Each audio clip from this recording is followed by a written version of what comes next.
Show में सिंध हुकूमत का नया बल्दियाती कानून, पीपल्स पार्टी के खिलाफ सिंध की ऑपोजिशन जमातें मुत्तहिद,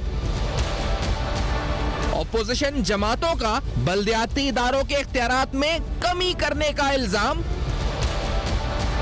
बल्दियाती इदारों के इख्तियारात में इजाफा किया सिंध हुकूमत के दावों की हकीकत क्या? अस्सलाम वालेकुम। पस पर्दा हकायक सनसनीखेज इंकिशाफात प्रोग्राम बेनकाब में हूँ आपके साथ सफ़ान खान। नाज़रीन, आज के शो में हम अहम तरीन सवालात सिंध के नए बल्दियाती कानून के हवाले से उठाएंगे। इसको लीगली, लॉजिकली, फाइनेंशियली, एडमिनिस्ट्रेटिवली, सियासी तौर पे, पॉलिटिकली हर तरीके से समझने की कोशिश करेंगे कि आखिरकार ये माजरा जो उस पर तनकीद हो रही है सिंध हुकूमत के खिलाफ, उसमें कितनी लॉजिक है, कितनी फैक्चुअल है, कितनी पॉलिटिक्स है, क्या सिंध हुकूमत का अपना स्टैंड दुरुस्त है या अपोजिशन जो एक हो चुकी है इस वक्त इस बिल के खिलाफ वो सही है? ये अहम तरीन सवाल उठाएंगे। मेरे साथ सईद गनी साहब प्रोग्राम में मौजूद हैं, वज़ीर इत्तलात सिंध। सईद गनी साहब, आपका बहुत बहुत शुक्रिया, आपने ज्वाइन किया, वक्त दिया। सईद साहब, पहले मैं आपसे शुरुआत इसी से करना चाहूँगा। मैं फाइनेंशियली, फैक्चुअली मैं समझने की कोशिश कर रहा था चीज़ों को, क्योंकि मैं ये जानता हूँ कि आपका बल्दियाती पे बड़ा स्ट्रॉन्ग ग्रिप है, बल्दियाती जो आपका कानून है इसके हवाले से चीज़ों के ऊपर। 2000 के अंदर जो केएमसी का बजट या जो भी इस वक्त आपकी डिस्ट्रिक्ट गवर्नमेंट होती है वो तकरीबन 5.7 अरब रुपए होता है। साल 2001 जिस कानून की ये लोग बात कर रहे हैं बहाल करने की, मुशर्रफ साहब का सिस्टम आता है, ये जम करके 5.7 अरब से 20 अरब चला जाता है, CDG के सामने आ जाती है। उसके बाद साल 2002, 3, 4 ये 4 तक बढ़ के तकरीबन 27 अरब तक पहुंचता है। यानी आप देखें तो 3 या 4 साल में 5.7 अरब से 27 अरब तक की फिगर हमारे सामने आ जाती है। अब ये कानून क्या था क्या नहीं था, इससे हटकर ये फिगर्स पे हम बात करते हैं। 27 अरब पहुंचता है। साल 2005 में ये 42 अरब हो जाता है। मुस्तफा कमाल साहब आते हैं, 22 अरब 42 बिलियन हो जाता है। फिर उसके बाद साल 2010 के बाद से इसमें गिरावट आना शुरू होती है। मैं वो स्क्रीन पे हमने ग्राफ भी बनाया, ये यूं जाता है और फिर ये 2010 के बाद एकदम यूं गिरता आपका 37, 36, 35, 26 अरब तक आ जाता है। अब शायद 2020 का 25 था। मुझे समझाएं, ये बजट जो है, ये कानून को भी छोड़ें, पॉलिटिक्स पे छोड़ें, ये बताएं ये कम क्यों हुआ? ये घर का बजट है ना, इखराजात बढ़ते हैं तो ये तो कम हो गया। बहुत आसान सी बात है, इसमें कोई रॉकेट साइंस नहीं है। लेकिन 2001 में जब जनरल परवेज़ मुशर्रफ ने ये कानून बनाया तो उस वक्त मुल्क में मुंतखब असम्बलियाँ नहीं थी, न कौमी असम्बली थी, न सूबाई असम्बलियाँ थी। उन्होंने कानून बनाया और तमाम सूबाई महकमे जो थे वो डिवॉल्व करके नीचे लोकल गवर्नमेंट को दे दिए। अच्छा, एक चीज़ ध्यान में रखें कि जब हम कहते हैं ना 47 अरब का बजट, सारा डेवलपमेंट का पोर्टफोलियो नहीं होता, 42 इसके अंदर 42 अरब था, तो इसके अंदर तनख्वाहें भी होती हैं, आपके जो ओवरहेड्स होते हैं, सारी चीज़ के अंदर शामिल होती हैं। ठीक, अब अगर पूरी की पूरी एजुकेशन डिपार्टमेंट जो है वो आप सूबा सिंध से, प्रोविंशियल गवर्नमेंट से निकालें और इनको डिस्ट्रिक्ट गवर्नमेंट को दे दें, आप तो होगा क्या कि सिंध हुकूमत का जो बजट है वो कम हो जाएगा, जो एजुकेशन में हम खर्च करते हैं वो तकसीम हो जाएगा नीचे ज़िलों के जो बजट है उसके अंदर। कराची का मेजर चंक होता है उसके अंदर आ जाएगा। इसी तरह अगर हेल्थ का डिपार्टमेंट जो है उसको आप पूरा डिवॉल्व कर दें और हेल्थ डिपार्टमेंट के सारे हॉस्पिटल जो हैं वो डिस्ट्रिक्ट गवर्नमेंट्स को दे दें आप, तो उसका जितना बजट इस वक्त है वो डिस्ट्रिक्ट के अंदर नीचे चला जाएगा, तकसीम हो जाएगा। इसी तरह दीगर जो महकमे थे वो सारे के सारे जो हैं वो नीचे डिवॉल्व हो गए थे। जनरल परवेज़ मुशर्रफ ने ये किया था। अच्छा, उसमें जो ख़राबी थी वो ये थी कि बुनियादी तौर पर आइन में जो इख्तियार है लोकल गवर्नमेंट के कानून को बनाने का वो सूबाई असम्बलियों का है, सूबाई हुकूमत का है। जब कोई सूबाई असम्बली नहीं थी तो जनरल परवेज़ मुशर्रफ ने बना दिया, बना के नाफिज कर दिया बग़ैर सूबाई असम्बलियों की मंजूरी के, बग़ैर सूबाई हुकूमत की मंजूरी के। 2002 में इलेक्शंस हुए, कौमी असम्बली बनी, सूबाई असम्बलियाँ बनी, सेनेट बनी। अब उस वक्त तो कानूनी तौर पर, आइनी तौर पर उन सूबाई असम्बलियों का ये इख्तियार था कि अगर वो मुनासिब समझते तो उस कानून के अंदर तरमीम कर लेते। लेकिन चूँकि जनरल परवेज़ मुशर्रफ साहब एक फौजी आमिर थे, उन्होंने क्या किया कि उन्होंने आइन के 6th शेड्यूल में कुछ ऐसे कवानीन डाल दिए थे जिसमें ये लिखा था कि इन कवानीन को तरमीम करने से पहले आपको जनरल परवेज़ मुशर्रफ से इजाज़त लेनी पड़ेगी। प्रेसिडेंट ऑफ पाकिस्तान की अप्रूवल के बगैर कोई तरमीम नहीं हो सकती। और कुछ जमातों ने बाइकआउट भी किया था। फिर मैं आपको अभी उसका बैकग्राउंड बताऊँ, कानून का ये आया कैसे। अच्छा, जब 2001 में ये कानून आया, फिर 2002 में असम्बलियाँ आ गई, असम्बलियों उसूली तौर पर असम्बलियों का इख्तियार था कि करें, लेकिन जनरल परवेज़ मुशर्रफ ने उस वक्त मुंतखब असम्बलियों का ये जो एक आइनी इख्तियार था वो भी उनसे छीन लिया और गालिबन 31 दिसंबर 2009 तक की डेट डाल दी कि 31 दिसंबर 2009 तक इस कानून में सदर पाकिस्तान की मंजूरी के बगैर कोई तरमीम ही नहीं हो सकती। तो ज़ाहिर है कि जो असम्बलियाँ बैठी थी वो तरमीम नहीं कर सकती थी। ये जो 17वीं तरमीम थी कौन सी जनरल परवेज़ मुशर्रफ ने जो करवाई थी उसके अंदर इसको प्रोटेक्ट कर दिया था उन्होंने। जैसे ही वो 31 दिसंबर 2009 की डेट गुजरी और सूबाई असम्बलियों को ये इख्तियार मिला कि वो इस कानून को तरमीम कर सकते हैं, चेंज कर सकते हैं, तो तमाम सूबाई असम्बलियों ने इस कानून को स्क्रैप कर दिया, उठा के फेंक दिया। अच्छा, यहाँ तक अगर रुके एक सेकंड, आपने कहा कि तमाम ने कर दिया, आपकी भी गलती नहीं, पंजाब ने भी किया, केपी ने भी किया, बलूचिस्तान ने कर दिया, सबने कर दिया। तो आपने दो बातें, एक बात आप कह रहे हैं कि डिवॉल्व हो गया, जनरल मुशर्रफ साहब ने कर दिया, तो उसूली तौर पर अगर डेमोक्रेसी की रूह को समझा जाए, जो आप मुझसे बेहतर समझते हैं, खुद भी जमहूरियत के हवाले साहब एक कारकुन है, तो ज्यादा बेहतर तो वो किया जो डिक्टेटर ने किया। हाँ, उसका जो तरीकेकार था कि असेंबली के थ्रू नहीं किया, उसने खुद कर दिया। मैं आपको अब ये जो लोग मांग रहे हैं वो कह रहे हैं कि आप असेंबली के थ्रू उसी चीज को कर दें ताकि ये बिल पैसे हमारे नहीं, उसूली तौर पे सही था या गलत था, ये बताएं। गलत इसलिए था कि आप अगर अब विफाक से अगर कुछ चीज़ें डिवॉल्व हुई 18th अमेंडमेंट के थ्रू, तो विफाकी हुकूमत ने और कौमी असम्बली ने और सेनेट ने मंजूरी दी ना उसकी, इत्तफाक की राय से। तरीकेकार सही है, ठीक है, तरीकेकार का मसला नहीं, वो प्रोसेस का मसला है। उसमें तय हुआ, वफाक में बैठ के तमाम जमातों ने तय किया कि हमने ये चीज़ें सुबह में डिवॉल्व करनी है। तरीकेकार तो यही था ना। अगर एक कोई फौजी आमिर बैठता और पाकिस्तान के मुंतखब नुमाइंदों से पूछे बगैर खुद से कुछ चीज़ें डिवॉल्व करता तो उसकी कोई वक़्त नहीं रहती, इसलिए कि जो रिप्रेजेंटेशन है पाकिस्तान के लोगों की उसको इत्तफाक में इत्तेहाद में मतलब कंसेंसस से नहीं लिया गया।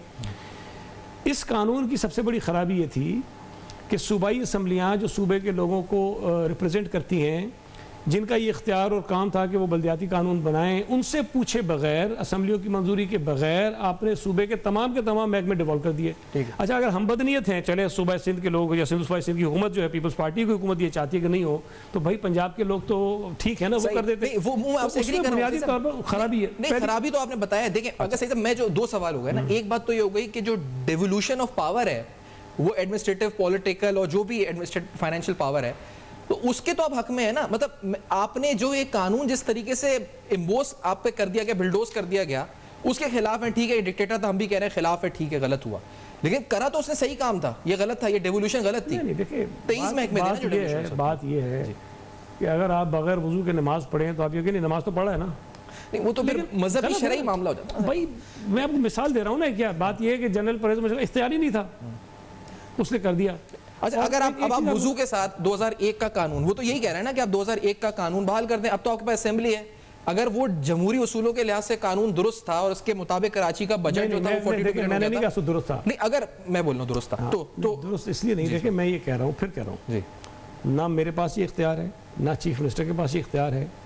ये इख्तियार असम्बली का होता है और असम्बली इज्तिमाई तौर पर पूरे सूबे के लोगों को या पूरे मुल्क के लोगों को जो है वो रिप्रेजेंट करती है।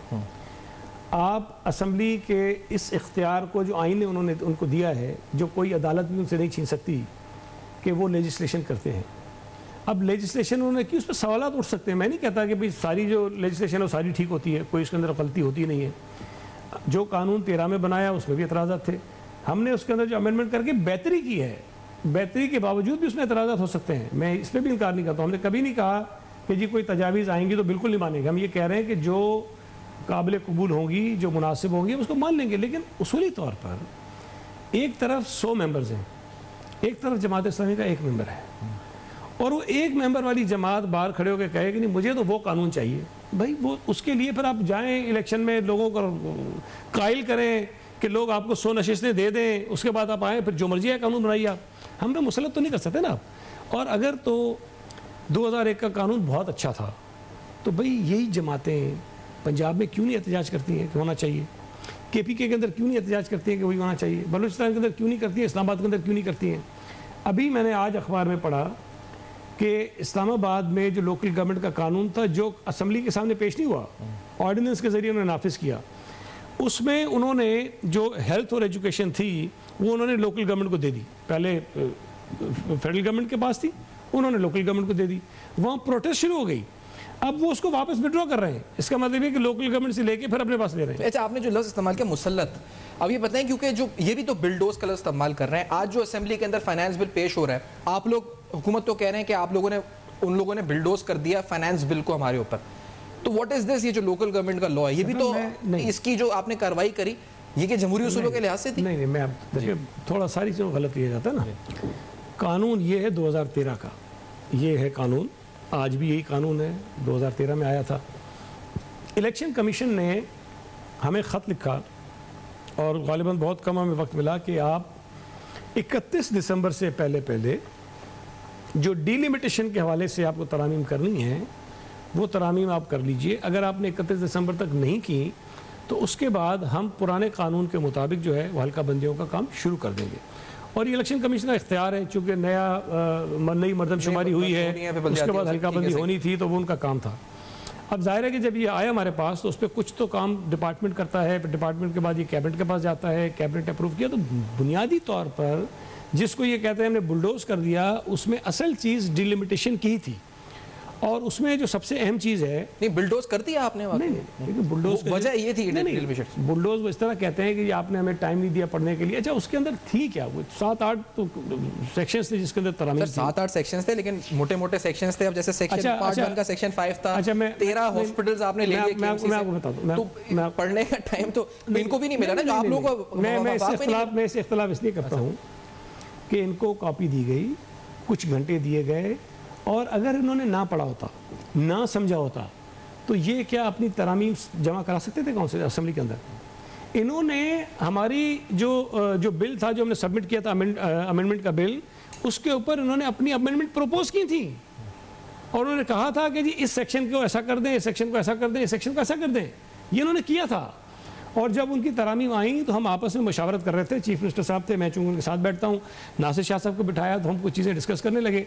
और फिर हमने कहा कि नहीं, कुछ इनकी चीज़ें जो हम मान लेते हैं इसमें, ठीक है, हमने तो नेक नीति से किया, अगर ये समझते हैं ऐसा हम कर रहे थे। क्या क्या चीज़ें थी? हमने ये किया कि जी मेयर का और टाउन के चेयरमैन का इलेक्शन जो है वो सीक्रेट बैलेट से होगा। वो आपने वो कर दिया? अच्छा, वो बाद में वापस लिया, उस वक्त भी ले सकते थे, लेकिन ये चले गए ना। इन्होंने अमेंडमेंट्स दी, और अमेंडमेंट देने का तरीका ये होता है कि स्पीकर जो है वो नाम कॉल करता है कि जी फ़लाँ शख्स ने इस तरमीम में मज़ीद तरमीम दी है, तो फिर वो अपने बेंच पे खड़ा होता है, अपनी कुर्सी पे, और बताता है कि जी ये मेरी तरमीम है, फिर उसके हक़ में अपनी बातें करता है कि जिससे ये फ़ायदा होगा, ये नुकसान होगा, जो भी चीज़ बताता है। जब उनके नाम कॉल हो रहे थे, वो नीचे खड़े होकर शोर कर रहे थे, उसके बाद ये बाहर चले गए।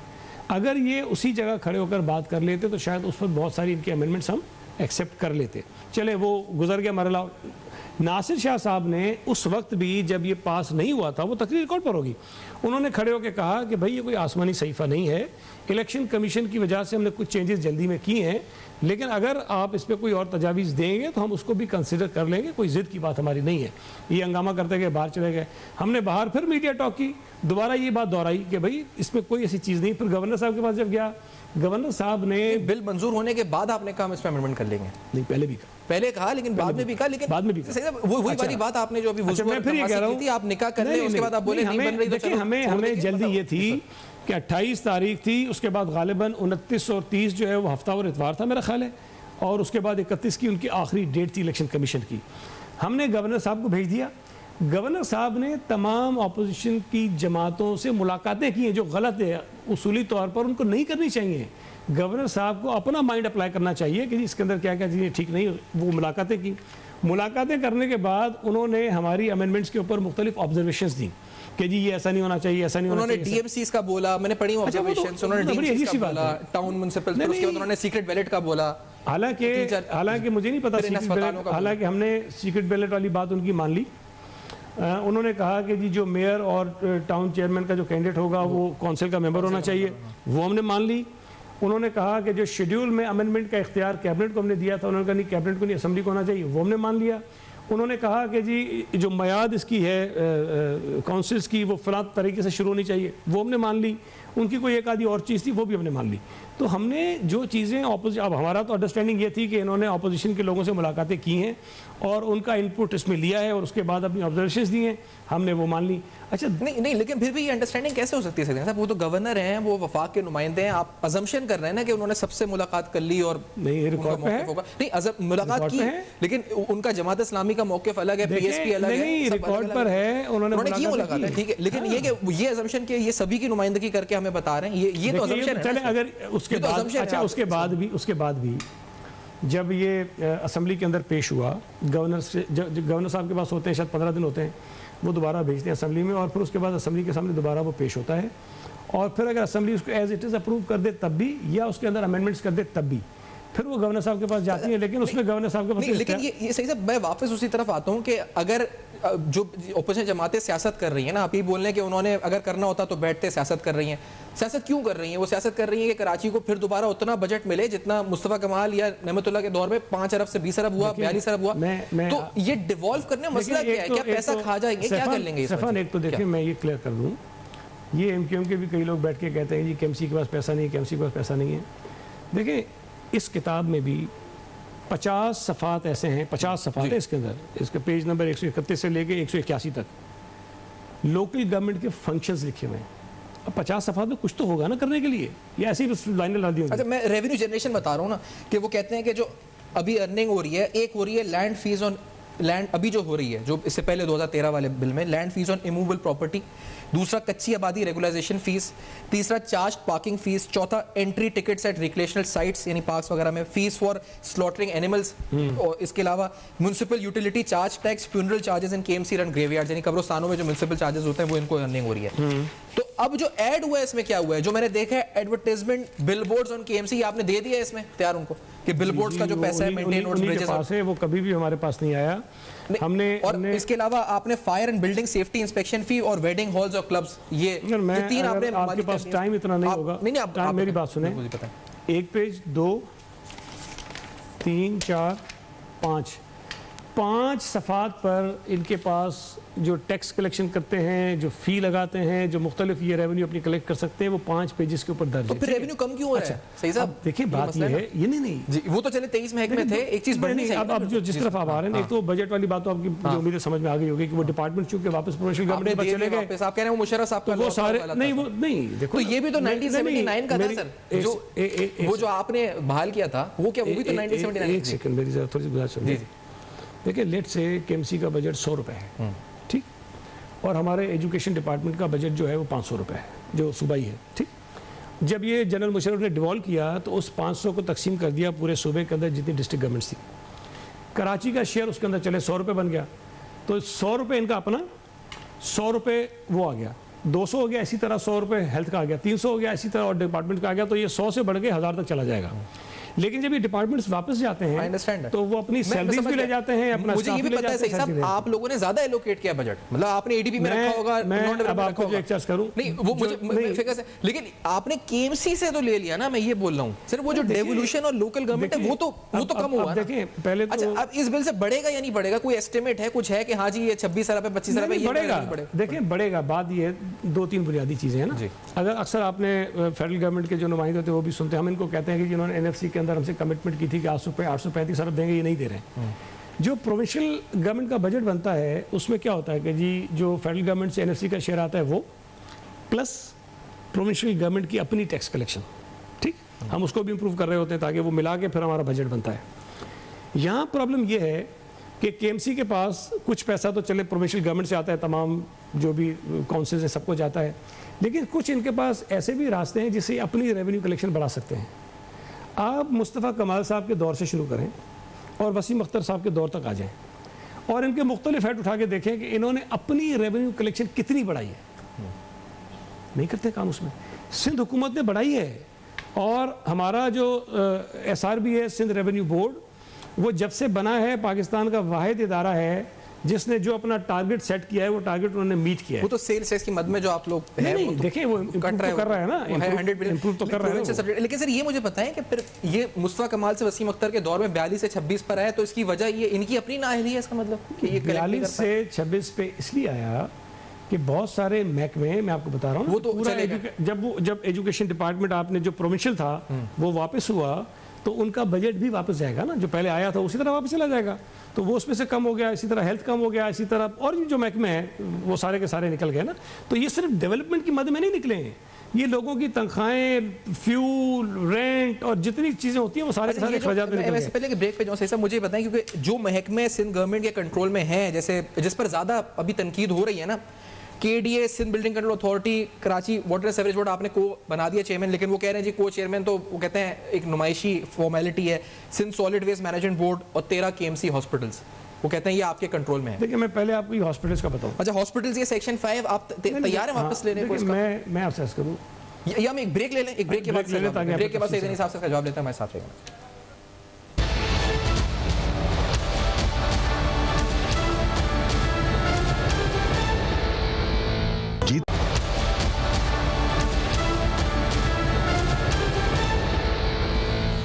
Welcome back. आप देख रहे हैं बेनकाब, और आज बेनकाब में सईद गनी साहब से अहम तरीन सवालात लोकल गवर्नमेंट लॉ के हवाले से उठा रहे हैं। जो सेक्शन 5 है, जो इसका पार्ट 1 का 5 है, 13 KMC के अस्पताल, मैंने किसी MK वाले से बात करा था, मैंने कहा जी ये जो अस्पताल हैं सारे मेडिकल कॉलेज एंड टीचिंग, जो hospital Karachi medical dental college, Abbasi Shaheed hospital, Sobhraj maternity home, Sarfaraz Shaheed hospital, Spencer eye hospital, leprosy hospital, ये तमाम जो अस्पताल हैं, तो ये तो सिंध गवर्नमेंट इनसे कमाएगी तो नहीं, ये तो उल्टा खर्च करेगी ना, ये तो अच्छी बात है।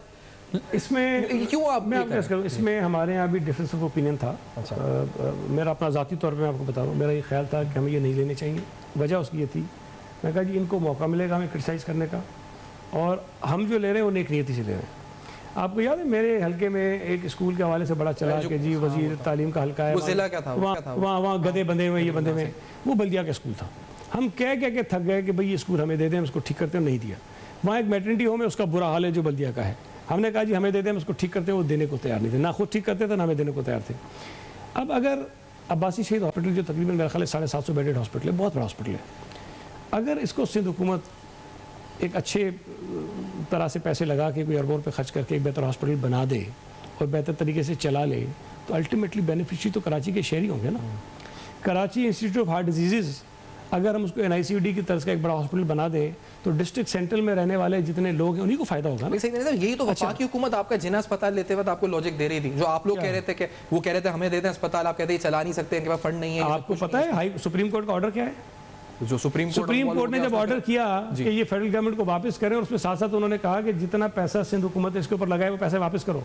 हाँ सही है, लेकिन पैसे वापस करने को तैयार नहीं है, पैसे नहीं है तैयार। 60 करोड़ आप लोग ये कह रहे थे ना कि वो कह रहे थे आप कहते हैं उनके पास पैसे नहीं है, वो चला नहीं सकते, तो सर हम इसलिए कह रहे थे, तो ये भी तो डेवोल्यूशन ऑफ पावर ही थी। हम इसलिए कह रहे थे कि देखिए जब आपके NICUD और जिना हॉस्पिटल विफाक के पास थे तो उनके ऊपर कोई 60 करोड़ 70 करोड़ रुपए का साल का बजट आता था। आज सिंध हुकूमत उसके ऊपर 7 अरब 6 अरब रुपए साल के खर्च करती है। अब इसका फायदा लोगों को ही हो रहा है ना। हम ये समझते हैं ये एक चीज अच्छी है या बुरी है, इसका मेयार तो आप कैसे डिफाइन किया? आपने कहा अब्बासी शहीद अस्पताल खराब है नहीं तो उसको हम ले लेते हैं, और जिना अस्पताल ठीक है तो उसको मतलब हमने पैसा लगाया हुआ है तो ये ठीक है ना, ये तो हमारा आर्गुमेंट है। ये अब्बासी खराब है, ये किसने कहा है? ये देखिए अब्बासी खराब है, ये मतलब ये आप कह रहे हैं या ये MQM कह रही है या मैं को इससे मेरा ख्याल है, मैं इस पे कुछ नहीं कहता जी।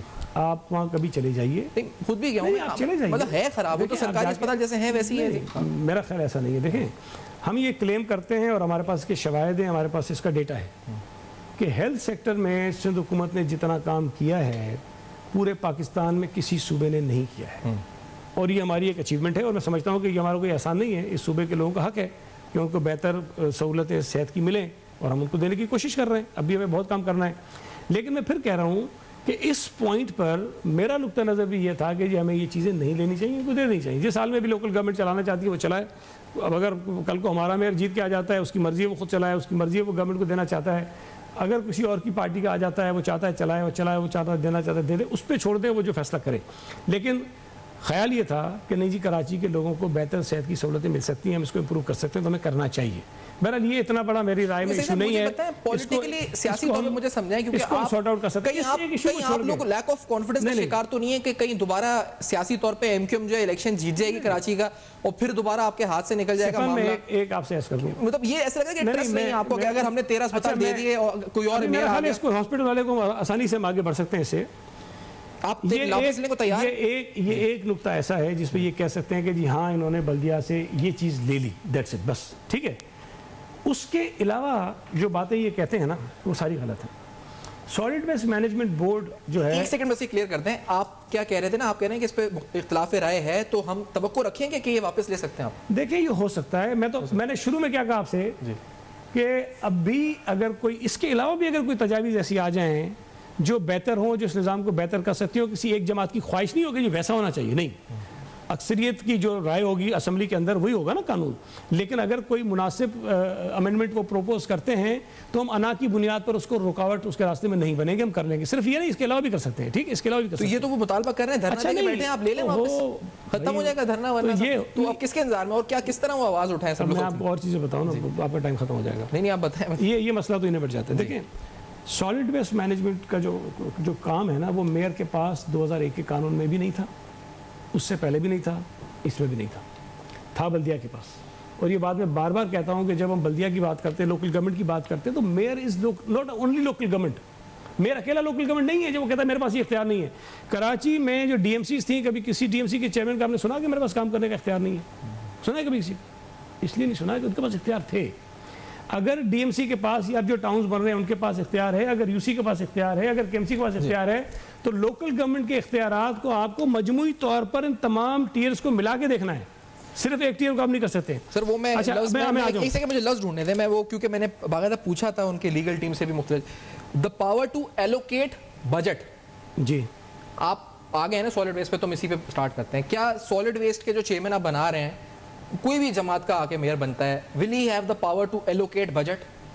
बजट आपका एलोकेट करना है? जब ये वो आपसे पूछेगा सर मेरे क्या होगा? मेरी बात सुने, इसी पे बात मेरी बात सुने। जो आर्टिकल 140 है जिसका बार बार वो करते हैं ना, 140 है जो फाइनेंशियल पॉलिटिकल और एडमिनिस्ट्रेटिव जी अथॉरिटी होनी चाहिए।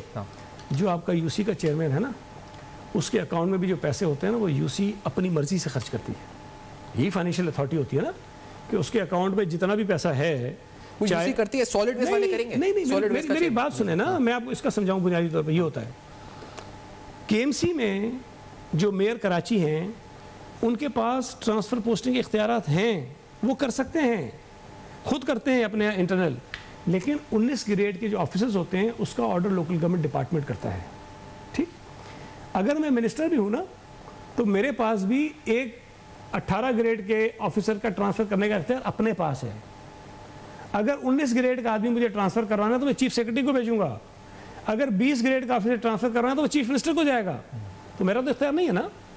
इसी तरह लोकल गवर्नमेंट के जो इख्तियारात हैं वो एक हद तक हैं, लेकिन उससे ऊपर अगर उनको करना है तो वो फिर कोई और करता है। ट्रांसफर पोस्टिंग से थोड़ा सही से थोड़ा सा आगे बढ़े ना, एलोकेशन की बात मैं आपको बता रहा हूं। पोस्टिंग को छोड़ दें, मैं कह रहा हूं पावर टू एलोकेट बजट, वो हायर एंड फायर को हटा देते हैं। जी मैं नहीं, इस पे भी आ वो है को चेयरमैन के पास जो बजट केएमसी का होगा, डीएमसी का होगा, या जो हमारे टीएमसीज बन जाएंगी टाउन की वो होगी, जो यूसीज होंगी, उसके बजट को एलोकेट करने का इख्तियार उसी के पास है। वो सॉलिड वेस्ट के चेयरमैन के पास एलोकेट करने का इख्तियार होगा। मैं इस पे भी आता हूं। देखिए सॉलिड वेस्ट मैनेजमेंट बोर्ड बना क्यों था? कराची शहर में आज से 5-6 साल पहले आप देखिए बहुत शोर मचा के यहाँ ढेर लगे हुए हैं, यहाँ ढेर लगे हुए, वहाँ ढेर लगे। हुकूमत का काम नहीं था, सूबाई हुकूमत का इनका काम था डीएमसीज का, कि वो उठाए नहीं उठा पा रहे थे। मजबूरी में एक सॉलिड मैनेजमेंट, वैसे मैं तो भूल गया इसका नाम दिया, सॉलिड वेस्ट मैनेजमेंट बोर्ड बना दिया गया सूबाई सतह पर। सही। और उसने खुद से टेक ओवर नहीं कर लिया, काउंसिल को ये इख्तियार दिया कि अगर आप चाहेंगे तो सॉलिड वेस्ट मैनेजमेंट बोर्ड की जो है वो जो मदद है आप ले सकते हैं। तो मुख्तलिफ काउंसिल्स ने एक एक करके सॉलिड वेस्ट मैनेजमेंट बोर्ड के जो खिदमात थी वो लेना शुरू की। पहले गालिबन डिस्ट्रिक्ट साउथ ने शुरू की, डिस्ट्रिक्ट मली ने शुरू की, फिर एक एक करने शुरू की, अब जाके 6 के 6 ने शुरू की, अब जाके 7 ने, अब ठीक है। तो कोई मुसलत हमने नहीं किया, उन्होंने किया। अब उसको जो फंड्स मिलते थे कि जी आप ये खर्चा करें, अब जब इन्होंने कहा जी मेयर को होना चाहिए, तो जाहिर है कि अगर सिंध की सतह में एक बोर्ड बनाए उसका मेयर कराची तो नहीं हो सकता ना सरबरा, मेयर कराची तो कराची तक होगा। तो हमने इसकी regional solid waste management board बना दी। कराची का जो सॉलिड वेस्ट मैनेजमेंट बोर्ड होगा उसको हेड करेगा मेयर कराची, और फाइनेंशियल पावर्स और कमी नहीं, सारे इख्तियार इस वक्त जो प्रोविंशियल बोर्ड के पास हैं। अच्छा इसमें भी दूसरा सारे चले जाएंगे इसके पास। जब आप कॉन्ट्रैक्ट दे चुके हैं डीएमसीज के सारे, और बकौल एमक्यूएम के 10-10 साल के लिए दे चुके हैं, मशीनरी आ चुकी है, तो आप मेयर को चेयरमैन बना दें या आप उसको तो कुछ भी बना दें? ये सिर्फ ये चाहते हैं कि हम दोबारा से कॉन्ट्रैक्ट दें? नहीं, तो वो उनकी मर्जी है, चेयरमैन तो कॉन्ट्रैक्ट कैंसिल कर सकते हैं ना सर। आप एक इदारे के चेयरमैन बनेंगे तो आप कहेंगे नहीं मुझे लगता है कि ये इदारा सही नहीं काम कर रहा है, या नहीं मुझे कॉन्ट्रैक्ट रिन्यू करना है या चेंज करना है, रेट चेंज करना है, कुछ भी करना है, सुने जी रीनेगोशिएट करना है। क्या 2023 में जो इलेक्शंस होने हैं जी, उस इलेक्शन में जो जीत कर आएगा और जो इस गवर्नमेंट ने, सूबाई ने, वफाकी हुकूमत ने जो लॉन्ग टर्म एग्रीमेंट किए हुए हैं, क्या वो उस वक्त कहते हैं कि भाई चूंकि ये गवर्नमेंट तो इमरान खान ने कर दिया था, ये तो मुराद अली शाह ने कर दिया था, ये तो फलाने कर दिया था, इसलिए क्या फायदा मेरा चीफ मिनिस्टर, क्या फायदा मेरा चीफ मिनिस्टर बनने का? चल रहा है चाइनीज कॉन्ट्रैक्ट्स वाले सारे, आप देखें ना वो रीनेगोशिएट करने को कह रहे हैं। ये बात तो बड़ी अजीब सी है ना कि भाई चूंकि उनको मिला ही नहीं इसलिए आप करो ही कुछ नहीं, आप कुछ ना करो, आप इसको बंद कर दो, सारे कॉन्ट्रैक्ट कैंसिल कर दो, कराची को फिर कचरे का ढेर बना दो। नहीं सर, वो करेगा क्या? वो सिर्फ उन कचरे की गाड़ियों की मॉनिटरिंग करेगा, क्योंकि सैलरीज देगा, उनको रीनेगोशिएट तो वो कर नहीं सकता कॉन्ट्रैक्ट्स को। ये क्या कर सकता है? मशीनरी नहीं क्या कर सकता है? वो भी प्रोविजन मौजूद होते हैं भाई, जितने कॉन्ट्रैक्ट होते हैं उसमें ये थोड़ी होता है कि हर हाल में 10 साल चलेगा। अगर वो परफॉर्म नहीं कर रहे, अगर वो कॉन्ट्रैक्ट में जो कंडीशंस हैं उसको वो पूरा नहीं करते, फुलफिल नहीं करते हैं, तो ये इख्तियार होता है कि वो कैंसिल कर सकते हैं, किसी और को ला सकते हैं, ये बिल्कुल इख्तियार होता है। और वो मेयर के पास होगा इख्तियार, वो जो इख्तियार इस वक्त provincial solid waste management board के पास है। जब आप हैदराबाद का बनाएंगे regional solid waste management board, Karachi का बनाएंगे, सखर का बनाएंगे, मीरपुर खास का बनाएंगे, तो वहाँ का जो मेयर होगा वो सारे के सारे इख्तियार उसके पास होंगे। लेकिन एक जगह का आपने जो वाटर बोर्ड है, वो मैंने पूछा भी, जो मैं समझ रहा था, तो वो कह रहे थे कि जो वर्ल्ड बैंक है, मल्टीलैटरल ऑर्गेनाइजेशंस हैं, क्योंकि वाटर बोर्ड के बहुत से मंसूबे यहाँ चल रहे हैं ना इस वक्त, यूटिलाइजेशन वो प्रोजेक्ट्स और इंप्रूवमेंट के इंफ्रास्ट्रक्चर प्रोजेक्ट्स, तो इसलिए चेयरमैन शायद आप लोगों ने नहीं, को चेयरमैन आपने बनाया, तो उसका फायदा क्या है? मतलब वो क्या करेगा? मतलब वैसे आपसे समझ मैं खुद चेयरमैन रहा हूँ ना कराची वाटर सीरीज बोर्ड, को चेयरमैन जो बोल रहा हूँ मैं आपको बताना चाहता हूँ। देखिए, जो डे टू डे डिसीजंस होते हैं, वर्किंग होती है, वो तो एमडी करता है, जो मैनेजिंग डायरेक्टर होता है, सरकारी अफसर होता है, वही करता है। इसी तरह सॉलिड वेस्ट मैनेजमेंट बोर्ड का भी एमडी होता है, बेसिकली वो करता है। और जो अच्छा, फिर आपने ये कह दिया एमडी होता है, तो फिर बोर्ड के इख्तियार देखें, एक तो कॉन्सेप्ट लोगों को समझने की जरूरत है ना। अगर मैं किसी डिपार्टमेंट का वजीर हूँ तो सेक्रेटरी के पास, तो भाई सारे काम मैं तो नहीं करता ना, पूरा डिपार्टमेंट जो है वो सेक्रेटरी चलाता है। आपकी सिग्नेचर से चलाता है या खुद चलाता है? नहीं, हर चीज में मेरे सिग्नेचर नहीं होते हैं भाई, किसने कह दिया? अच्छा, बजट एलोकेट आप कौन करता है? वो करता है, आप करते हैं? बजट की एलोकेशन जो है वो असेंबली करती है। वो तो असेंबली आपका डिपार्टमेंट है, असेंबली करती है, मैं नहीं करता। उसको सैंक्शन करना, उसकी जो भी असेंबली से एलोकेशन होती है, बजट के अंदर हर चीज मेंशन होती है, हमें उसी तनासुब से पैसे खर्च करने होते हैं। मैं अपनी मर्जी से 1 रुपया इधर से उधर नहीं कर सकता। इन दो महकमों का बताएं, वाटर बोर्ड और सिंध वाले, आप करेंगे एलोकेट बजट और ये आगे उस बजट को यूटिलाइज करेंगे, ये होगा इसी तरह। ये आपसे और बजट मांग सकते हैं, समझेगा नहीं है? मेरी एक बात सुन लें, अगर तो जी, हमारे पास तो डिपार्टमेंट ऐसा नहीं है, लेकिन अगर लेट से लोकल गवर्नमेंट डिपार्टमेंट को एक ब्लॉक एलोकेशन दे दी जाती है कि ये 5 अरब रुपए की एलोकेशन है फॉर डेवलपमेंट आपकी है, फिर उस वक्त उनका इख्तियार होता है कि उस एलोकेशन को वो कहाँ खर्च करते हैं फॉर द डेवलपमेंट पर्पस, ठीक है। इसी तरह अगर केएमसी के पास डेवलपमेंट के पैसे जाते हैं, ये जो डिस्ट्रिक्ट एडीबी के पैसे जाते हैं, तो उसमें जो स्कीम्स की आइडेंटिफिकेशन होती है वो प्रोविंशियल गवर्नमेंट नहीं करती, वो फिर वो खुद करते हैं, वो खुद करते हैं कि ये पैसे हमने कहाँ लगाने हैं, वो उनका काम है। इसी तरह इसमें भी अब ये बिला वजह लोगों को कंफ्यूज करते हैं। हमने अगर कुछ चीज़ें दी तो उसमें भी कीड़े निकालते हैं। भाई हमने जो आपका प्रॉपर्टी टैक्स है उस